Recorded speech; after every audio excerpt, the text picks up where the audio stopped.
Eu me chamo Chiara, tenho 25 anos, estou casada há 1 ano e poucos meses com o Henrico. Esta noite não será fácil, mas vou contar a história de nossa filha, Maria Grazia Letícia, que nasceu dia 10 de junho deste ano. Ano passado, com um mês de matrimônio, nós descobrimos que estávamos grávidos. E com a alegria também vieram sentimentos humanos, normais, de medo, porque eu estava inscrita em um programa de graduação na faculdade e só o Henrique estava trabalhando. Mas tentávamos descobrir se conseguiríamos cobrir as contas, considerando todas as despesas que teríamos. Mas assim como Deus nos ajudou grandemente na preparação para o matrimônio, sabíamos que Ele ia nos ajudar nessa gestação. Então chegou o momento da primeira consulta e eu não tinha um médico ainda. Lembrei que quando estávamos procurando por uma casa antes do nosso casamento, conhecemos um casal de recém-casados que estavam vendendo a sua casa. Foi amor à primeira vista. Assim que entramos na casa, nos sentimos em casa. Eles tinham fotos das missões nas quais tinham participado e aquilo nos chamou muita atenção. Antes de sairmos, o homem nos deu um cartão de sua esposa, que era médica. Sabendo que nos casaríamos logo, ele disse: ela é especialista em obstetrícia, se precisarem de uma no futuro. Então foi útil, apesar de parecer meio estranho ir a uma estranha na sua primeira gestação. Eu decidi ligar para ela, porque parecia um recurso confiável. Na primeira consulta foi tudo bem, então agendamos outra para depois do Natal. Enquanto isso, contamos a notícia à família e amigos. Todos eles tinham suas esperanças sobre essa gravidez e tinham certeza de que não teríamos nenhuma complicação, pois éramos um casal jovem. Além disso, o fato de nós confiarmos no Senhor e sermos tão próximos da igreja fazia as pessoas pensar que o Senhor teria que ser mais generoso conosco. Esse era um discurso comum. Essa coisa, eu e o Henrico nunca pensamos assim, mas acolhíamos a alegria dos que estavam perto de nós. A segunda visita médica começou bem. Estava tudo bem, e Daniela disse: você está esperando uma menina. Aquele dia eu fui à médica sozinha, porque o Henrico tinha que passar por um procedimento no hospital para retirar um cisto e não sabíamos se era algo grave ou simples. Graças a Deus acabou sendo algo pequeno. Então estava sozinha. E começou a ultrassonografia e eu vi Maria se mexer, mas depois de um pouco, após várias tentativas, como se ela estivesse tentando esconder alguma coisa. Nesse momento eu vi Daniela mudar a expressão, vi na hora que alguma coisa não estava certa, mas eu permaneci tranquila e esperei até que ela me explicasse o que estava acontecendo.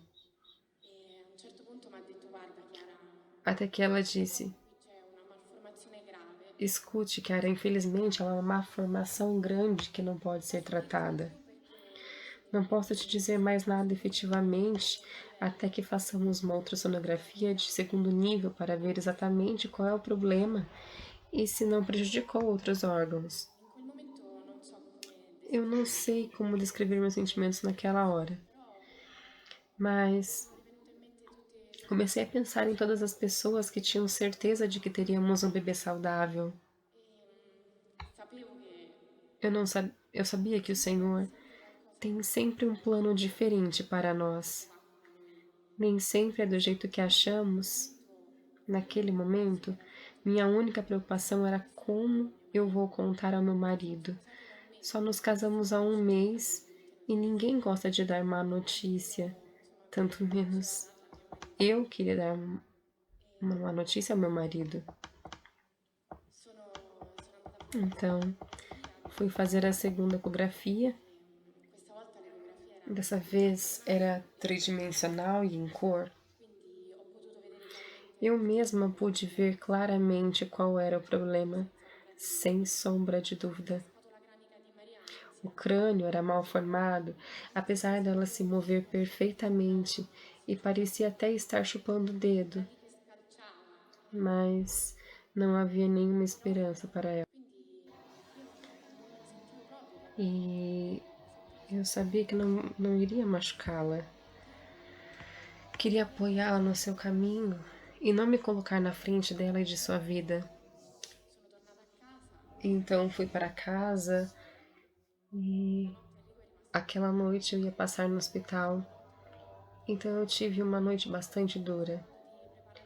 Fiquei pensando, tentando preparar um discurso para dizer ao meu marido como eu ia contar para ele. Eu não queria contar no hospital após ele ter acabado de ser operado. Felizmente a anestesia ainda fazia efeito nele e as perguntas deles eram meio vagas. Ele só me perguntava se era menino ou menina.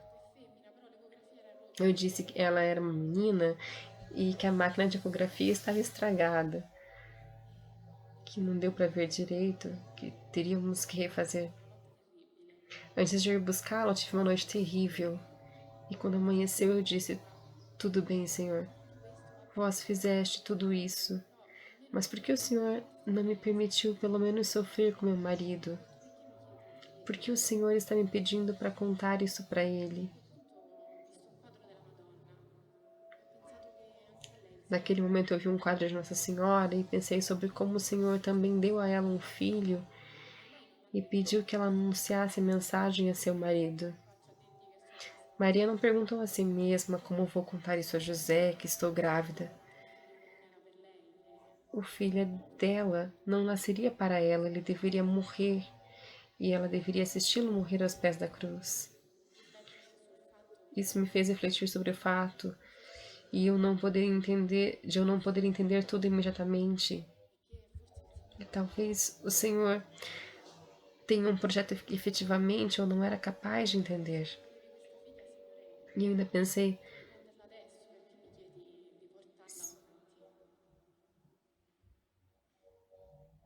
Senhor, se tu queres essa filha, por que não a tomas agora? Por que está me pedindo para carregá-la até o nascimento?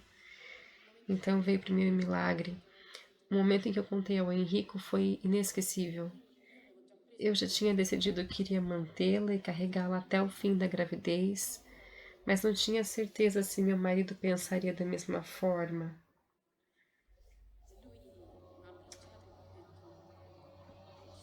Ele me abraçou e me disse: é nossa filha.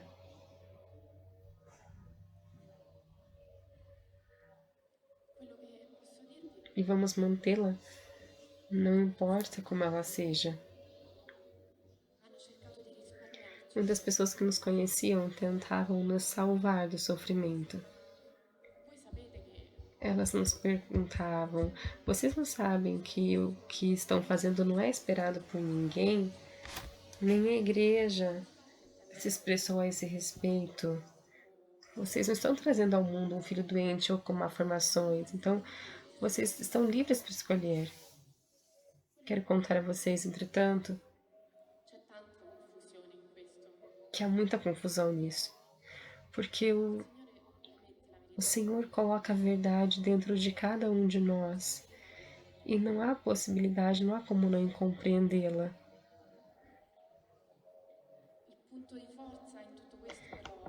A fonte de força de tudo isso era a nossa família, que começou a rezar na mesma hora. Também nossos amigos nos apoiaram com orações. Mesmo aqueles que nem nos conheciam guardaram isso no coração e rezaram por nós.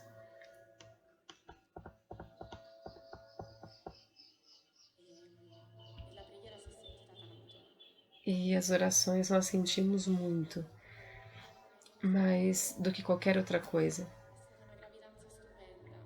porque apesar de tudo foi uma gestação estupenda, da qual fomos capazes de apreciar cada dia.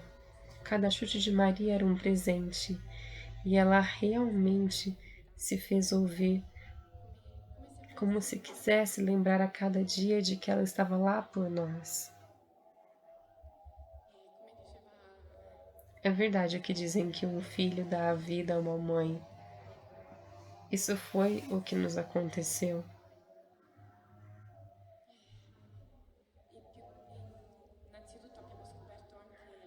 Nós descobrimos uma amizade com uma doutora que disse: Hoje eu não sou uma doutora, me chamo Daniela, estarei disponível para vocês dia e noite, me liguem se precisarem.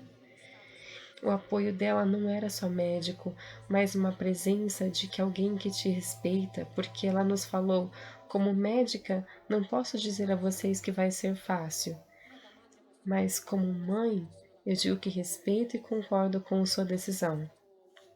Isso foi importante, porque ela nos deu força para ver que não estávamos loucos, que não estávamos fazendo a coisa errada. Mas, por ironia da sorte, eu estava esperando viver este sofrimento calada, mas minha barriga era tão grande que falava por si mesma. Um dos efeitos era ter abundância em líquido amniótico, porque Maria não tinha o estímulo de engolir.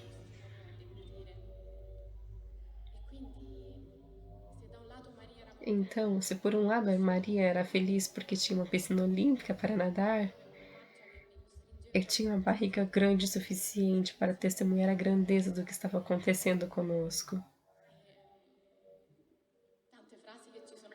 Tantos comentários nos fizeram sorrir e dar risada. Pessoas que não nos conheciam nos perguntavam: menino ou menina? E eu respondia: menina, e diziam: contanto que seja saudável. E a gente dizia: sim, obrigada. Só para dizer o quanto não estamos habituados a associar o sofrimento com duas pessoas que estão felizes. Nós estávamos realmente felizes e em paz. Embora ninguém visse em nossos rostos que estávamos passando, o Senhor estava falando através disso, não apenas com nossas palavras. Quando as pessoas descobriam o que estávamos passando, ficavam surpresos e tocados pelo fato, ainda que não entendesse. Por volta da 35ª semana, os médicos nos aconselharam a fazer uma cesárea, porque a chance de ter sucesso em um parto normal era muito baixa. Primeiro, porque ainda faltava um mês de gestação. Segundo, porque Maria não tinha hipófise, a parte do cérebro que produz hormônios que estimulam as contrações que levam ao parto. Terceiro, porque minha barriga tinha tanto líquido amniótico que poderia se romper antes do tempo.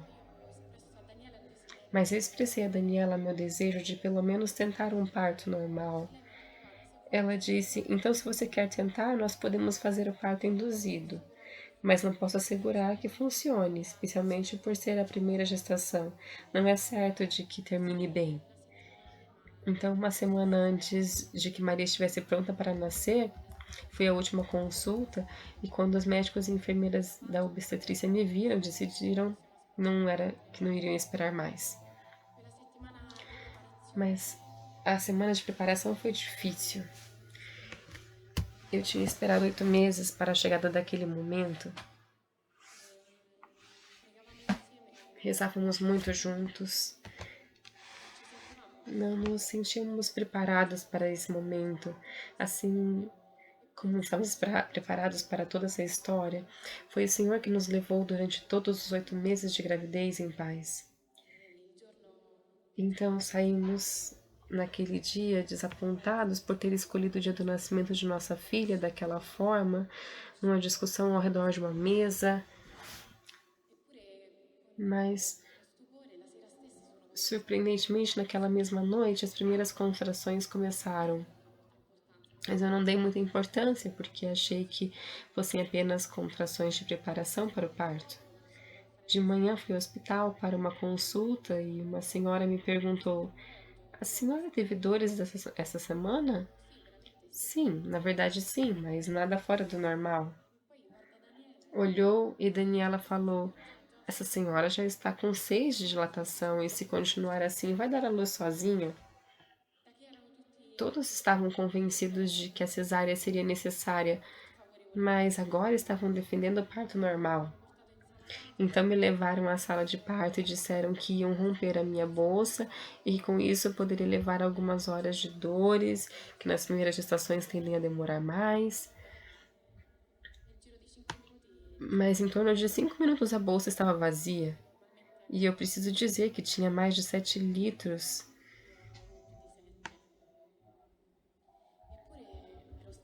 E ainda me sentia muito bem. Era realmente estranho, porque eu pude até dormir durante a noite. Eu não senti o peso dessa gestação. E dentro de 2 horas, o parto aconteceu completamente natural e toda a dor se foi. Foi menos de 2 horas, nada do que eles tinham sugerido antes foi necessário. Eu não precisei induzir o parto, não precisei de cesárea, não precisei de nada daquilo. E Maria nasceu. O momento em que a vi foi inesquecível. Naquele momento eu sabia que estávamos ligadas pela vida. Não pensava que ela ficaria tão pouco com a gente. Sabia que era ligada a mim pela vida.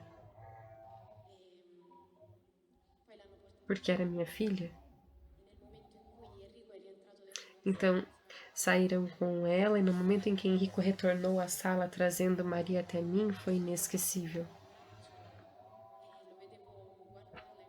Henrico estava segurando ela nos braços e olhando para ela com tanto orgulho, feliz de tê-la. Eu tenho certeza de que ela não poderia ter um pai melhor. Outro desejo que manifestei ao Senhor, além de um parto normal, era de que ela nascesse viva para que nós pudéssemos batizá-la. E quando Henrico entrou, ele disse: ela está viva e nós a batizamos. Foi o maior presente que o Senhor poderia ter nos dado. Nós a tivemos por mais ou menos meia hora. Podemos apresentá-la à família, alguns amigos. Depois a preparamos e Henrico acompanhou. Quero que saibam que aquela meia hora não pareceu pouco. Foram 30 minutos inesquecíveis. Se eu tivesse abortado, eu não saberia, não pensaria naquele dia como um dia de festa.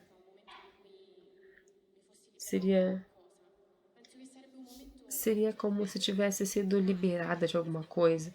Seria um momento para eu esquecer de muito sofrimento. Do dia do nascimento de Maria, eu vou lembrar como um dos mais belos da minha vida. Eu vou poder contar a todos os nossos filhos que o Senhor quis nos dar uma irmã especial, que reza por nós no céu.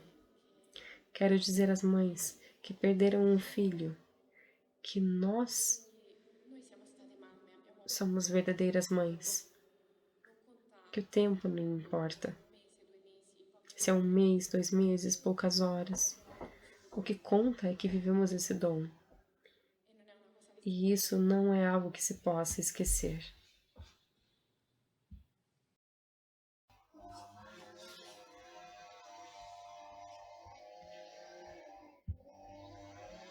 E agora vamos continuar a história.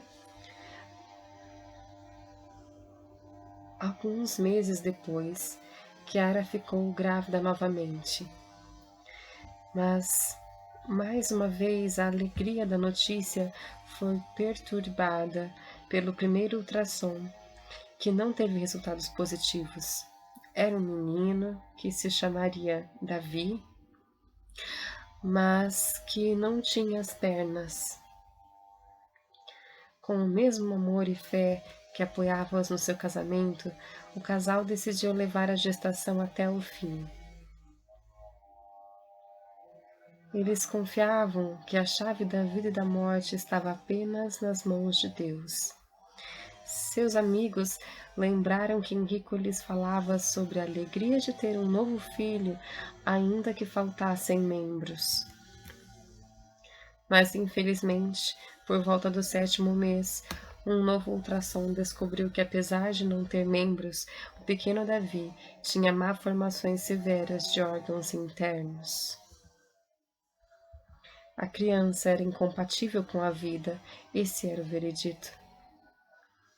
Mas Chiara disse: a criança pode ser incompatível com a vida terrena, mas não era incompatível com a vida no paraíso. Ele nasceu em 24 de junho de 2010. Imediatamente após celebrarem seu nascimento, seus pais acompanharam sua pequena vida até ele respirar brevemente e morrer. Eles rezaram durante o tempo todo. Havia muita beleza no funeral, muita fé, até mesmo uma centelha de inveja e ciúmes por causa da alegria que aqueles pais tinham, apesar da cruz que carregaram. Apesar do sofrimento e traumas e sentimento de falta de coragem, Chiara e Henrico nunca se fecharam à vida. Então, após um pequeno espaço de tempo, veio uma nova gravidez. Era Francesco. E finalmente estava tudo certo. O ultrassom mostrou que o menino tinha uma boa saúde. Mas no 5º mês de gravidez, outra cruz chegou. Chiara foi diagnosticada com uma ferida severa na sua língua. Após o primeiro procedimento, o que presumiam se comprovou. Ela tinha câncer. Apesar disso, Chiara e Henrico não perderam a fé. Fizeram um compromisso com Deus e decidiram mais uma vez dizer sim à vida. Foi Chiara que, sem hesitações, defendeu Francesco. Apesar de ser exposta a grandes riscos, ela postergou o seu tratamento e continuou a gestação. Apenas após o nascimento do filho, ela pôde ter um tratamento mais radical, como quimioterapia e radioterapia. Francesco nasceu saudável e bonito, dia 30 de maio de 2011. Chiara estava fisicamente tão exausta que no primeiro mês perdeu a visão do seu olho direito e, após muita luta, não conseguiu levar até o fim. Era uma quarta-feira, 13 de junho deste ano 2012, na festa de Santo Antônio de Pádua. Por volta da meia-noite, rodeada de familiares e amigos, ela terminou sua luta contra o dragão, como ela chamava o tumor, se referindo ao livro Apocalipse.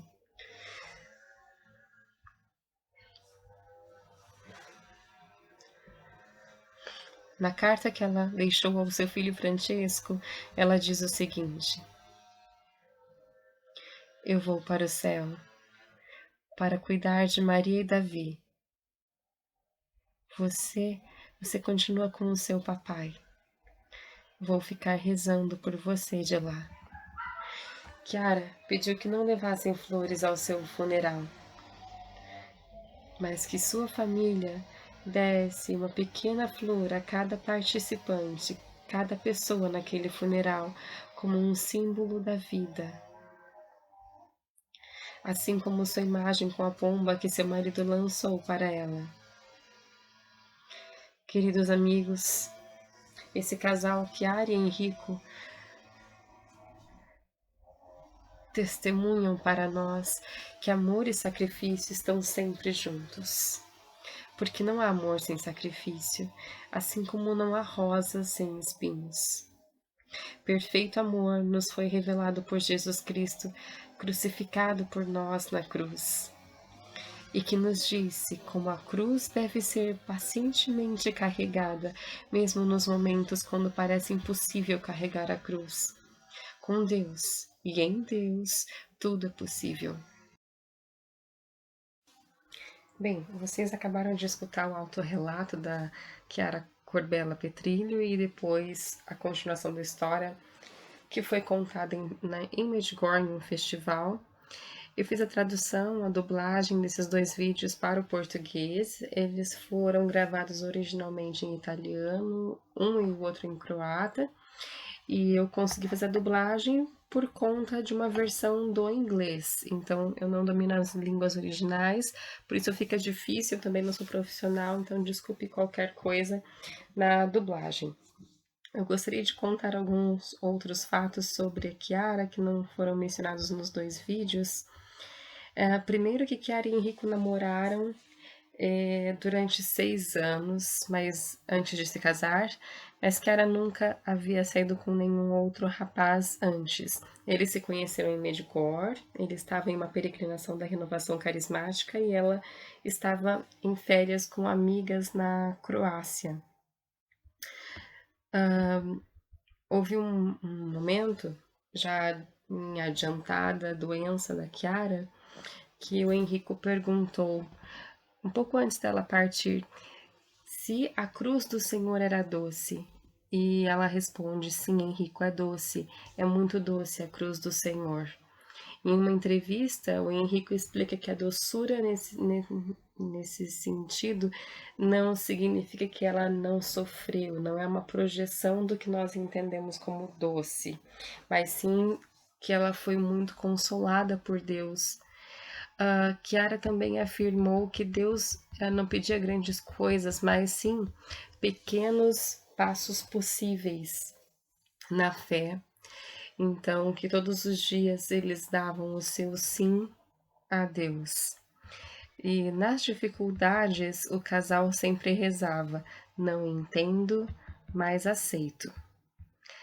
O filho David, que viveu apenas 38 minutos, foi o segundo filho, também foi batizado e rodeado dos familiares e amigos, eles se despediram da criança com uma alegria muito especial, inclusive Chiara deixou o hospital sem ela mesma entender por que ela estava tão feliz. Mas para nós que temos fé, nós entendemos que esse casal teve a graça especial de enviar diretamente para o céu 2 filhos que não tiveram nem a mesma oportunidade de cometer nenhum pecado. Colocaram essas 2 crianças diretamente nos braços do Pai.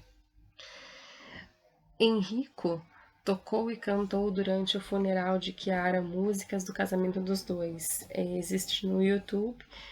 Depois eu vou colocar na descrição o link do vídeo do funeral de Chiara com a música de Henrico, que inclusive canta e toca muito bem. Chiara dizia que Deus pedia a eles apenas pequenos passos possíveis, isso eu comentei. Foi lançado um livro, no Brasil é possível conseguir o livro em português, que se chama Nascemos e Jamais Morreremos, que é a história de Chiara Corbella Petrilho, que foi escrita por um casal amigo muito próximo, inclusive tem uma foto que vai aparecer aí do casal, Simone Troisini e Cristiana Patini, amigo dos dois. Também vou deixar a oração de consagração a Nossa Senhora que o casal rezava diariamente. Vai estar na descrição o texto, mas a oração se diz assim: Ó Virgem Maria, tu que és a minha mãe, que tanto me amas da parte de Deus, acolhe hoje meu desejo de me consagrar a ti. Dou-te todo o meu ser e a minha vida, dou-te o meu corpo, os meus pensamentos e os meus afetos, a minha capacidade profunda de amar e de conhecer a verdade. Tudo aquilo que é meu é teu e pertence a ti. Dou-me para poder assim pertencer totalmente a Cristo, vida da minha vida. Com confiança e amor repito, estrela da manhã, que me levas a Jesus, sou toda tua, totus tuus. Amém.